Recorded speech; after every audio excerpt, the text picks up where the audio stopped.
We are on our way to our first stop. Okay. We're gonna go pick up some dog poop. So it starts from the office, right? The warehouse. What do you bring in your trunk? Because now we're in your wrap truck, and I'm gonna show people that now or shortly. But what's in your trunk that gets you guys ready for success? All right, so basically in the back here behind me, I've got a bunch of trash bags, which you're gonna need. We've got our kitchen trash bags and our 33-gallon large trash bags. We have our deodorizers, our sanitizers, which we use to either spray down, deodorize the yards, or we sanitize our tools. We have both tools and yards. We have a couple different products for each. We also have treats for dogs back there. Every That's dog important, gets a treat, right? yeah, if the owner approved.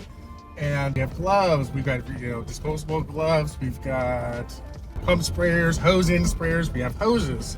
We have 15-foot hoses, 25-foot hoses, 50-foot hoses. So you guys are ready. We have a first aid kit back there just in case the employee does get bit. Okay. And that's happened before, right? It's happened, unfortunately. Has it happened to you? I got nipped in the landing once. This was in the early days before I thought all dogs were friendly. And they're not? I mean, I guess not. I found out the hard way. I got chased out of the yard by this dog that didn't want me back there. And he got me on my calf a little bit. It was just a little, it wasn't even a puncture. Yeah.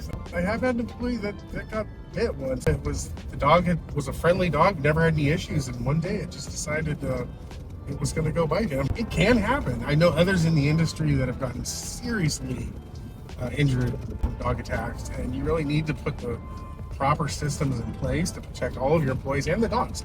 We won't go into a yard right now if there's any red flags. We have notes in our software that we use to keep for dog management. Right.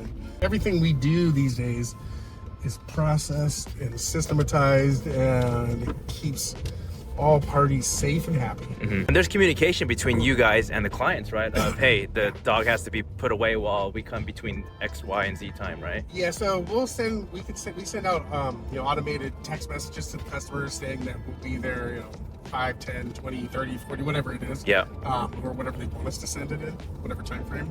And most of the customers, that's kind of their cue to either put the dog inside while we clean up the yard. Friendly dogs can be in the yard with us. That's no problem. We enjoy that, actually. Keeps you company. If they're unsafe for us to be around, then we do require them to obviously be in the house. And some accounts will have to reply back to us saying that the dog is in the house and safe to enter the yard. If we don't get that message before we enter the house or get to the house, we'll go knock on the door and just confirm or call, because that's for the safety. That's the smart way to do it. Yeah. And that's the way that keeps everyone safe. And we love all dogs, but not all dogs love us. Most of them do, but that's how we do it. Okay. And then I can show you exactly what we do and how we do it when we arrive at our customer's house to clean up the poop. Great. To get to know a little bit more about our processes and how they're going to benefit from it.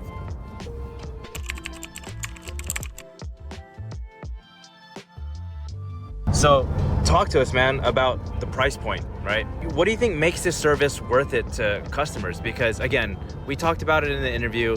A lot of people have dogs. Some people will pay for this, some people won't. But what have you noticed about your clientele why they love you guys so much? Well, first of all, the price point is, we have a price point that makes this service pretty much affordable to anybody. It's like, we've had customers that actually cancel their house cleaning service so they can keep our service if it comes down to budgeting issues. Okay. I mean, as funny as it sounds, or their landscaping service or whatever. Right. So the price point is definitely affordable, and we keep it that way for a reason. Now, why they love us? I mean, we only hire.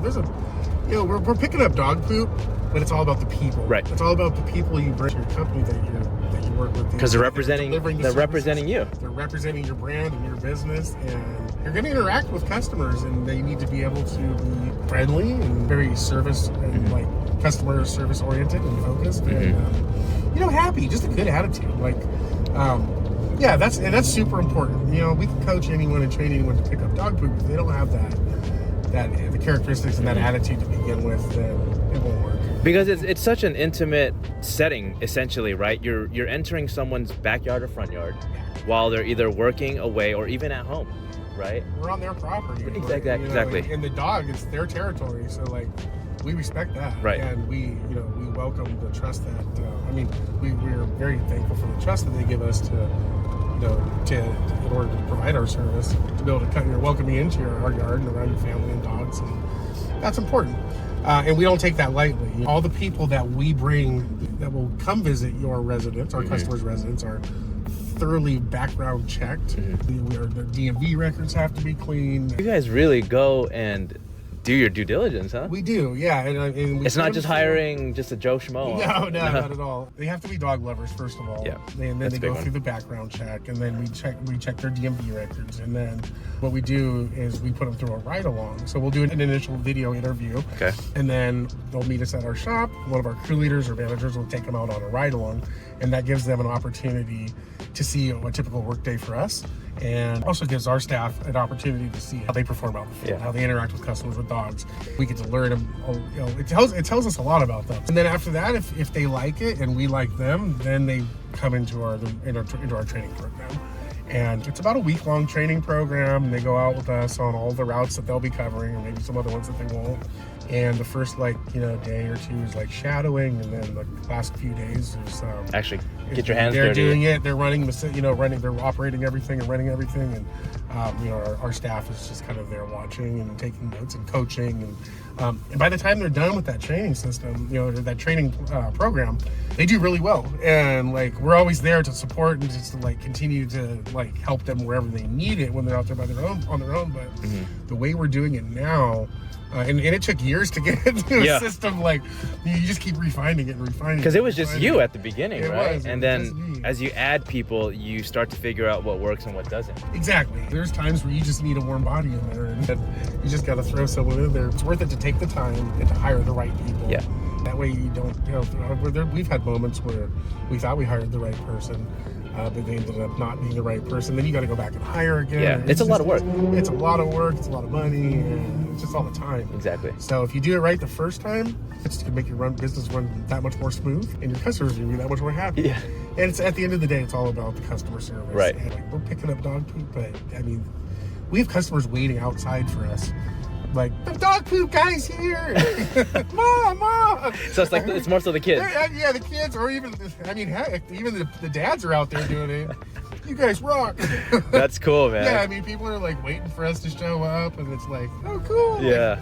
Now we can go play in the backyard. Yeah, because see that's the type of satisfaction, and I'm sure that it gives you some sort of heartwarming feeling, yo, we did that, right? Exactly. We're able to help with that at least. So it's just we just want to provide a service that helps out. It's one less thing people have to do. People are so busy these days. And picking up dog poop is not high on the... When you have to clean a house, pick up your kids from baseball, sports, extracurricular activities, and then you've got a dog that you want to spend time with, and you hang out with, the last thing you want to do. Yeah, it's just another thing off their plate. Man, that's crazy.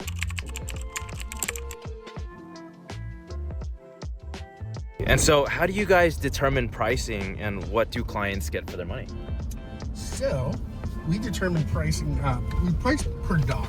Typically, it starts at one dog for $21 a visit. Okay. And then we go up $3 per dog per visit. Okay. $40 4 dogs is $30 a visit. Mm-hmm. We also charge by, so our initial visit will be, if they haven't picked up the poop in a while, there's a lot of waste accumulation. That'll be the big job that we come in, sure. Clean up everything. You guys evaluate. That's usually where we do the pressure washing and all that. And that'll be a higher charge for that initial visit. And then they get on to the ongoing service, and that's pretty much how we price it.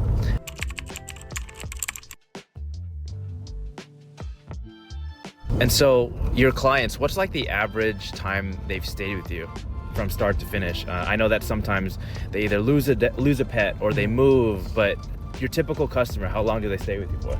So most of us, we've had customers that have stayed with us since day one. And you still have some? For years. The only time they typically cancel is when, unfortunately, when a dog passes away, or or for budget issues, or if they're moving out of the area. Yeah. Other than that, we give no reason to cancel the service. Yeah, they just love it so much. And most people, if the dog does pass or they move back to the area, if they get another dog, we're the first, we're the first to call. So, and hey, we're back. Yeah. So we're gonna be arriving to our first stop here. Okay. And we can show you exactly what we do when we go into your house.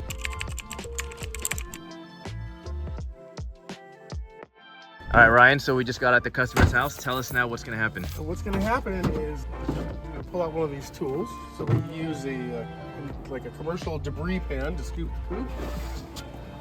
And then we're going to line it with a couple trash bags. And for those wondering, because I was wondering, you guys don't take the poop home with you. Yeah, talk us through that. So we do, by default, what we do is we'll double bag the dog waste poop, and we'll tie it off and leave it in the customer's trash bin. And that's agreed upon to the customer, right? Yeah, They know. double bagging it, just removing the air out of there too. We'll ensure that it doesn't smell up their trash can.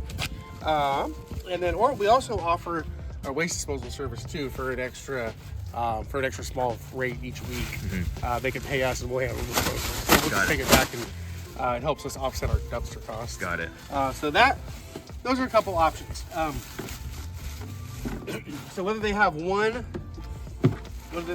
or 5 weekly visits, it's just a flat low rate. Got it. For them. Okay. For us to handle the disposal. That's cool. Okay. So then when we go into the yard, we use a different tool for different landscape types. This rake we use for more like grass and flower beds and things like that. And you've been here before to the customer? Yeah, we have. Yeah, I've been here before. So you're familiar? Okay. Then when we approach the gate,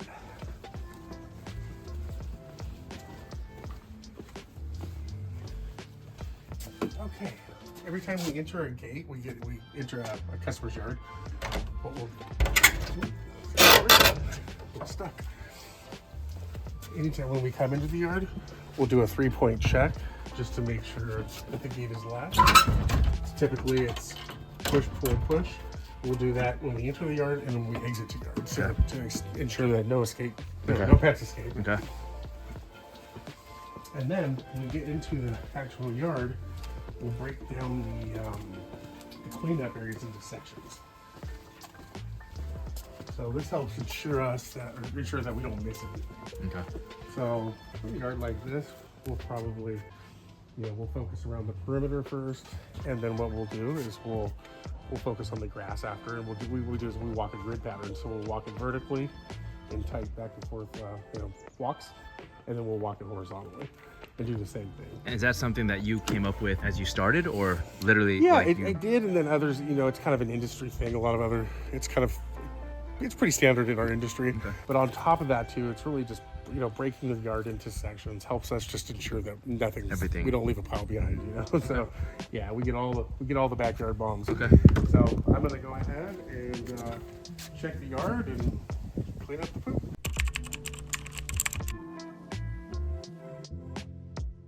All right, so talk me through how you're doing it, Ryan. The grass, you can see if it's a little taller too, and you'd be surprised at like the sunlight, how it affects the quality of our service, our job.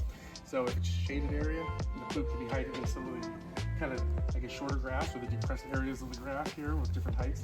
It really definitely it takes it can definitely affect the quality of the service that we provide, the quality of the cleanup. So that's why we walk it in a tight grid pattern. Easily miss on one pass this way. You can easily miss a poop that you'll find. Oh, going the other way. Gotcha. Tricks of the trade, man. Tricks of the trade. As simple as dog poop is, right? I mean, you think you just go pick up dog poop, but nah, there's a strategy, huh? There is a method to our madness. And typically, how long does a average pickup of a yard this size usually take you?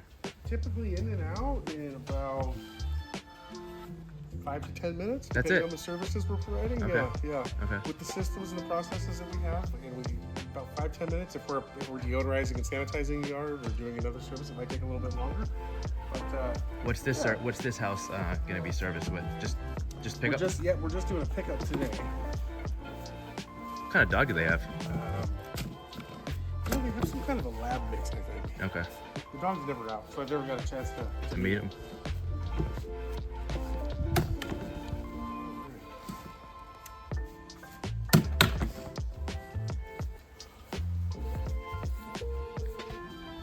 And this is all you doing this, huh? Since the I mean, you've had 49 clients a month, and was this all you? Kind of just every single stop in the beginning? So in the early days, I had 40. Yeah, it was in the end of the second year, I had about 100, maybe a little bit into the second year, I had about 150 accounts, clients, and it was all me, the scooping, the customer service, the everything. And I was actually having nightmares of new clients signing up just because I couldn't handle it. And then I knew I had to hire. I knew I had to get that going, but it was just such a just a big hairy beast. It was a big scary monster, and I didn't really know what I was doing or how to approach it because I had never done it before. I was always kind of a solopreneur before that, and once I did it, God, it was the best thing I ever did. There you go. And you do it, and then it becomes easier. You do it more, and it becomes a lot easier. And then it's just part of the day, part of the gig.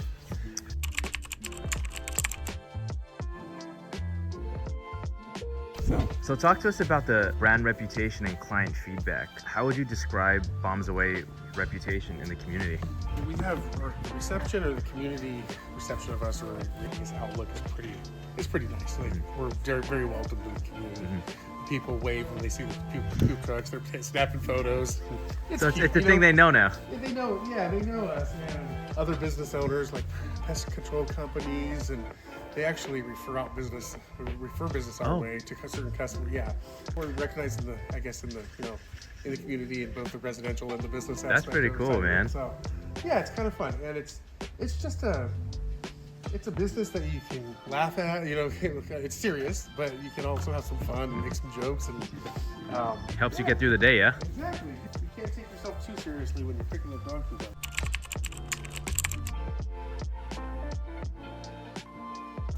What's some of the feedback from clients that you're most proud of, that you most remember? Just seeing how happy we are. Like, when you know what it is. My thing is when we come into a yard that's just covered in dog poop. I mean, they're just so overwhelmed, and they don't know what to do, and they're like at their wits' end. And it's just dog poop everywhere. It's a big mess. So we come in, we calm them down, say it's gonna be okay. No, but everything, we provide a solution to it. So we'll tell them exactly what we're gonna do, how we're gonna do it. It's usually coming in and with buckets and rakes and shovels, and sometimes with shovels, and getting straight to it, cleaning up the dog poop. We'll pressure wash the yard, even the grass. Not the grass area, just but like astroturf, artificial grass, dog runs, cement, pavers, and we'll apply a commercial grade sanitizing and mineralizing product. That's safe for people, pets, and plants. And it's a chlorine-based product, but it is safe. You let it dry for a few minutes, and it's that's perfect. good. It eliminates odors, parvo, giardia, even what is it? The coronavirus. Oh, even that, eh? Yeah. So completely, and the thing is, a lot of the bacteria that's in dog poop and any other feces or whatever that you can find in your yard, you're not sanitizing the area properly, then that stuff gets tracked back into the house by your kids or just by anyone, and if you're not taking the shoes off, you get into the house too. Yeah. So it's serious stuff. Having a maintenance plan for that really helps reduce that kind of stuff. Anything harmful that can be introduced back into the house.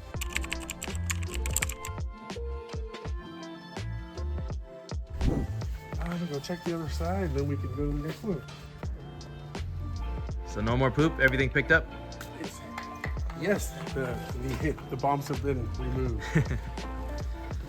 All right, so walk us through now what's gonna happen. You've cleaned up all the dog poop, you've done your grid, you've walked the grid, you've walked everything, including behind the sheds and all the nooks and crannies. Now what? Yes, sir. So now what we're gonna do is we double bag the dog. Dog waste is already bagged up. It's double bagged. Tie it on. What I like to do is kind of remove as much air out of there as possible. Just tighten the package. And then we tie off the knot and leave it in the customer's trash can. And that's the job. And that's it. That's literally it. Yeah. And then when we leave, we're going to do the same thing that we did when entering the yard. We'll do a 3-point check on the gate to make sure that it's latched.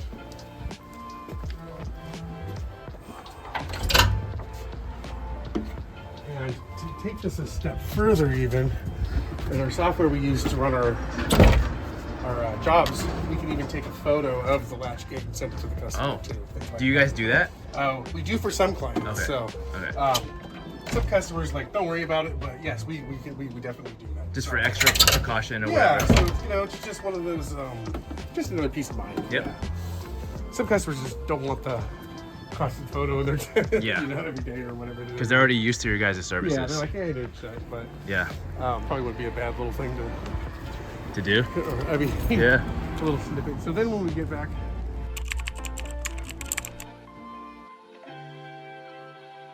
Over here, we're gonna apply the Wizzy Wash product. Okay, so we're at stop number 2, Ryan, and talk to us about This is this. the Wizzy Wash here. Okay. I'm gonna have to bag up my bin again. So we do. You might be wondering why we have these bolts on here screwed into the top of that yellow. I don't know if you can see it from here. These right here. Oh, why is we that? screw those on. So this enables us to actually like preload that debris pan with more bags. So that way, for efficiency, what we can do is we can just load this, preload that.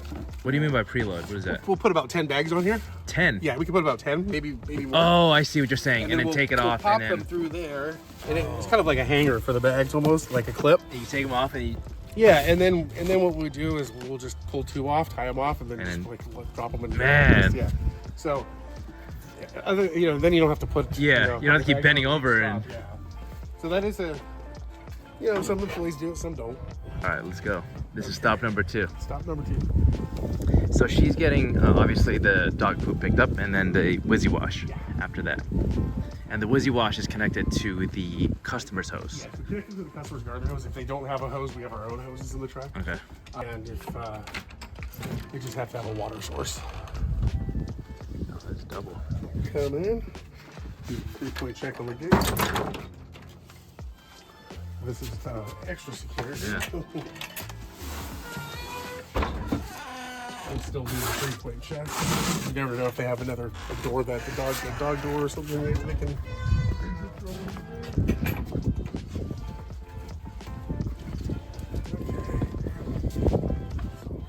So I'm applying one of our hoses here to their water source, so we can apply the Wizzy Wash. Apply our hose to the customer's water source, and then we can apply the spray down use the Wizzy Wash to clean the artificial turf.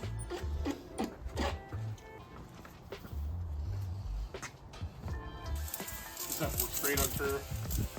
It works awesome on really anything. It's safe for people to pet the plants. So you can even spray it on like the dog toys, stuff like that too, Yeah, we clean our litter boxes with this too. Oh. So we offer a litter box exchange service where we, in between exchanges, we use this product to clean out the litter boxes. Just sanitize and deodorize them, basically.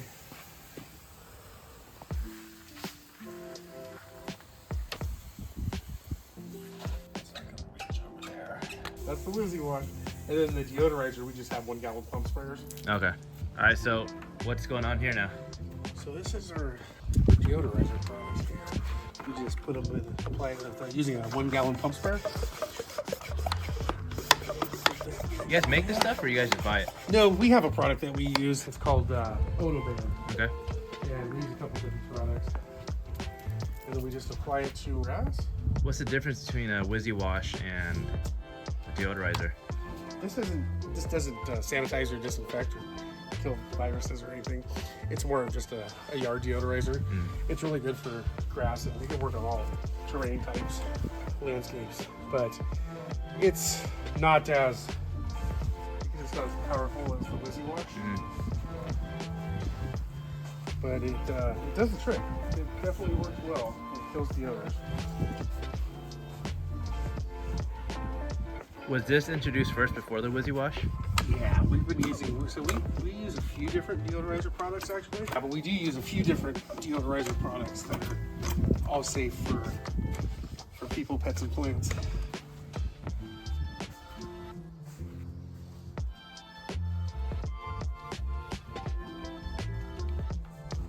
There you go. All right, now we finished up at client number 2's house. I just double bag it. Double bag it, Let the air. tie it off.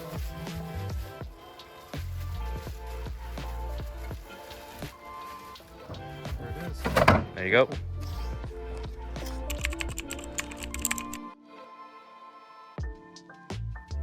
What time do your guys' services start, and then what's the latest someone comes out? Typically when our routes start anytime between 7 and 8 in the morning. When it's hot though, sometimes you gotta start early so you don't miss that peak heat of the day. Right. That's the only triple visit. You might start a little bit earlier, but nothing before 7. Yeah. What about the latest time? 4 or 5 p.m. something like that? Yeah, well, it has to be done during daylight hours, right? Sure. So Yeah. we usually start our routes around 8 and end at around 2 o'clock. Right around there. So thanks for a nice work day.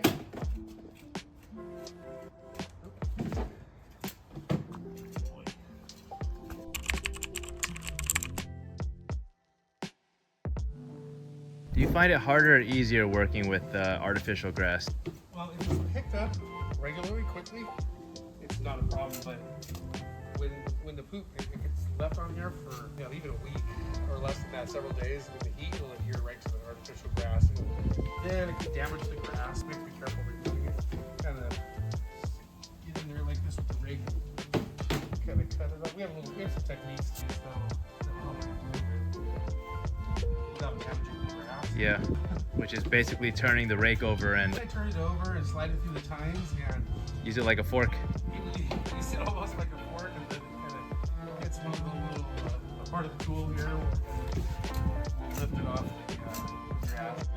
Using artificial grass, dogs said that way, but they actually, it's more dog friendly. Like dog poop friendly. Yeah. And then you get the wet ones that just don't really come off. Okay.